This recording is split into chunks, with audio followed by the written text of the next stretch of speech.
আপনি ইতিহাস আরেকটু বলে দিই, কাবা ঘর আছে না, কাবা গিরের চারপাশে 4টে মুসাল্লা ছিল, হানাফি, শাফি, মালিকি, হাম্বলি।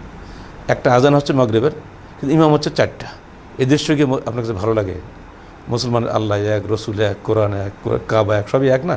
তো ওইখানে গিয়েও তারা এক হতে পারেনি। তখন সৌদি ভাষা দুনিয়ার সমস্ত আলেম ওলামা যারা বিভিন্ন দেশ থেকে ডাকালেন, ভারত উপমহাদেশ থেকে অনেকে ডাকাইছিলেন। উনি বললেন আপনারা প্রমাণ করুন যে মুসলমান 4 মযহাবে বিভক্ত এবং এই কাবা ঘরে এসেও তারা এক ইমামের পেছনে সালাত আদায় করতে পারবেন না। এটা আমার দলিল দেন।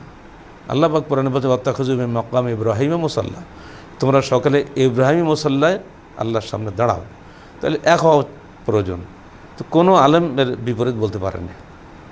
তখন তিনি 4 মুসাল্লা ভেঙে দিলেন, দিয়ে এখন যেভাবে আমরা এক ইমামের পেছনে সালাত আদায় করছি মক্কা গিয়ে, এইটা ওনারা চালু করলেন। 544 বছর ধরে একই নিয়মে চলেছে 4 মযহাবে 4 ইমাম।